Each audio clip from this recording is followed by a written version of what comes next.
good friends, Sobat ATR BPN dan narasumber yang ada di sini. Assalamualaikum warahmatullahi wabarakatuh. Waalaikumsalam warahmatullahi wabarakatuh. Salam sehat dan sukses selalu. Senang sekali saya Untari di sini menemani Sobat ATR BPN untuk acara yang luar biasa kali ini. Kita akan sharing tentang siap menghadapi Assessment Center, kompetensi manajerial dan sosial kultural ASN, yaitu bagaimana memahami kompetensi mengelola perubahan. Kompetensi mengelola perubahan adalah salah satu kompetensi manajerial ASN, di mana tingkat penguasaannya yaitu dari level 1 sampai dengan level 5. Kita di sini akan berbincang dari level 1 sampai dengan 3. Nah, penting bagi peserta assessment center atau biasa kita sebut asesi untuk mengetahui kompetensi mengelola perubahan. Nah, mengelola perubahan ini adalah salah satu dari kompetensi manajerial yang terdapat dalam kamus kompetensi yang diatur di dalam Permenpan dan RB nomor 38 tahun 2017 tentang standar kompetensi jabatan aparatur sipil negara. Nah, saya kenalkan narasumber yang ada di sini. Di sebelah kiri saya Ibu Nunung Sofiati, kita panggil Ibu Sofi. Dan yang di sebelah kanan Mbak Nur Hafizah Esti Ramawati. Namanya panjang, kita panggil aja Mbak Esti ya. Nah, mari kita mulai untuk mengerti, memahami seperti apa mengelola perubahan itu. Baik, kita mulai dari Bu Sofi. Bu Sofi, di dalam peraturan yang disebut tadi, deskripsi umum mengelola perubahan itu apa sih, Bu? Terima kasih Bu Untari. Sebelum saya menjawab pertanyaan tadi, izinkan saya menyapa teman-teman Sobat ATRB. Halo Sobat ATR BPN, salam sehat semuanya ya. Baik, sebagaimana tadi disampaikan Bu Untari bahwa salah satu kompetensi manajerial adalah mengelola perubahan. Saya bacakan definisi dari mengelola perubahan sesuai dengan yang ada dalam kamus kompetensi. Baik, definisi umum mengelola perubahan adalah kemampuan dalam menyelesaikan diri dalam situasi yang baru atau berubah dan tidak bergantung secara berlebihan pada metode dan proses lama, mengambil tindakan untuk mendukung dan melaksanakan inisiatif perubahan, memimpin usaha perubahan, mengambil tanggung jawab pribadi untuk memastikan perubahan berhasil diimplementasikan secara efektif.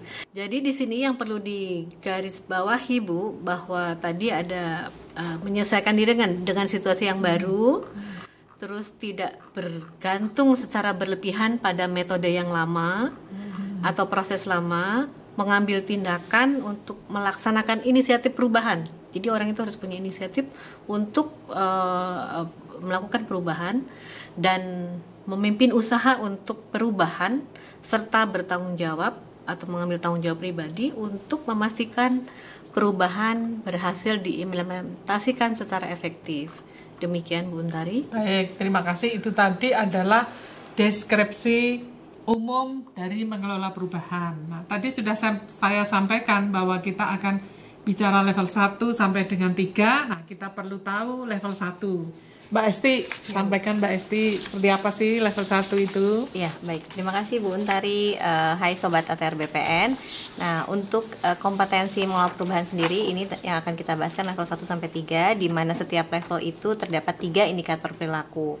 Nah, untuk di level 1 sendiri, yaitu mengikuti perubahan dengan arahan, gitu ya. Jadi level 1 ini masih dengan arahan ya Bu ya.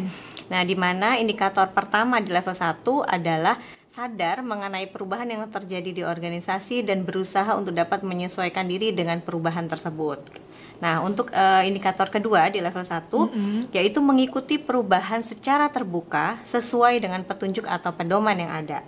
Lalu indikator ketiga di level 1 adalah menyesuaikan nih cara kerja lama dengan menerapkan metode ataupun proses baru dengan bimbingan orang lain gitu Bu. Jadi masih dengan bimbingan orang lain gitu. Baik, itu tadi berarti di level 1 ada 3 indikator. Betul, ya Mbak. Ibu. Nah, baik, itu tadi dari Mbak Esti level 1. Sekarang kita dengarkan dari narasumber Bu Sofi seperti apa level 2? Silahkan Bu Sofi. Baik, terima kasih Bu Untari. Deskripsi dari level 2 dari mengelola perubahan yaitu proaktif beradaptasi mengikuti perubahan. Di sini di level 1 indikator perilakunya yaitu menyesuaikan cara kerja lama dengan menerapkan metode atau proses baru selaras dengan ketentuan yang berlaku tanpa arahan orang lain. Itu yang perlu digarisbawahi, Bu. Jadi kalau tadi di level 1 itu masih dengan arahan, di sini sudah tanpa arahan Mandiri orang ya? lain. Betul. Oke. Nah, untuk memenuhi indikator ini, ACC sudah harus terbukti mampu menyesuaikan cara kerja lama dengan menerapkan metode atau proses baru tanpa arahan orang lain. Baik, itu kata kuncinya ya. Betul, Ya. kata kuncinya itu, Bu. Yang keduanya, mengembangkan kemampuan diri untuk mengikuti perubahan. Untuk memenuhi level ini, bisa dilihat dari perilaku seseorang mampu melakukan pengembangan kemampuan diri untuk menghadapi perubahan. Itu kata kuncinya, Bu, ya. Ya. Dan yang indikator perilaku yang ketiga itu cepat dan tanggap dalam menerima perubahan. Untuk memenuhi indikator ini, ACC harus bisa mampu menerima perubahan dengan cepat dan tanggap. Itu Baik. barangkali yang bisa saya sampaikan. Baik, berarti pada level 2 ini juga ada 3 indikator ya, Bu. Betul. Nah, setelah kita mengetahui level 1, level 2, ini Mbak Esti level 3-nya seperti apa, Mbak? Ya, Bu. Baik, untuk level 3 sendiri, kalau tadi kan sudah disampaikan Bu Sofi, untuk level 2 itu ada proaktif gitu ya Bu ya. Untuk di level 3 ini cakupannya lebih kepada unit kerjanya gitu Bu. Nah, untuk definisinya sendiri bahwa di level 3 itu bahwa seseorang ada di level 3 ketika membantu orang lain untuk mengikuti suatu perubahan dan dapat mengantisipasi perubahan secara cepat. Nah, indikator pertama di level 3 adalah membantu orang lain dalam melakukan suatu perubahan. Kemudian indikator kedua di level 3 yaitu menyesuaikan prioritas kerja secara berulang-ulang jika diperlukan. Nah, ini terbukti telah menyesuaikan prioritas kerja yang pernah terjadi dan juga jika diperlukan dilakukan secara berulang-ulang gitu Bu. Jadi perilaku ini harus bisa dibuktikan gitu ya Bu ya. Kemudian untuk indikator ketiga yaitu mengantisipasi perubahan yang dibutuhkan oleh unit kerjanya secara tepat gitu. Kemudian juga memberikan solusi efektif terhadap masalah yang ditimbulkan oleh adanya perubahan tersebut. Nah, untuk indikator ketiga di level 3 ini Bu, harus bisa memenuhi kedua hal tadi baru bisa dinyatakan seseorang itu ada di level 3 indikator perilaku ketiga gitu. Nah, untuk di level 3 ini cakupannya lebih kepada unit kerjanya gitu ya, lingkup Oke. unit kerja perubahan itu. Ya. Nah, di level 3 sendiri yaitu dia membantu orang lain untuk mengikuti perubahan dan mengantisipasi perubahan tersebut secara tepat gitu ya Bu ya. Oke. Nah, indikatornya juga ada 3 Bu. Yang pertama yaitu membantu orang lain dalam melakukan suatu perubahan gitu Ya. ya. Kemudian indikator kedua di level 3 yaitu menyesuaikan prioritas kerja secara berulang-ulang jika diperlukan. Nah, ini perlu dibuktikan bahwa memang seseorang ini atau ACC tadi yang kita sebut ACC itu sudah melakukan penyesuaian prioritas kerja yang pernah terjadi sebelumnya dan jika diperlukan itu dilakukan secara berulang-ulang begitu. Baik, ya. Nah, untuk indikator ketiga, ini mengantisipasi perubahan yang dibutuhkan oleh unit kerjanya, kemudian dilakukan secara tepat dan mampu memberikan solusi efektif terhadap masalah yang ditimbulkan oleh adanya perubahan tersebut. Nah, artinya untuk dapat memenuhi indikator ketiga dari level 3 ini, dua hal tadi harus dipenuhi Bu. Yang pertama yang tadi saya sampaikan mampu mengantisipasi perubahan di unit kerjanya secara tepat dan yang kedua harus juga mampu memberikan solusi efektif terhadap suatu masalah yang ditimbulkan dari adanya suatu perubahan tersebut gitu Bu. Oh, ya ya ya.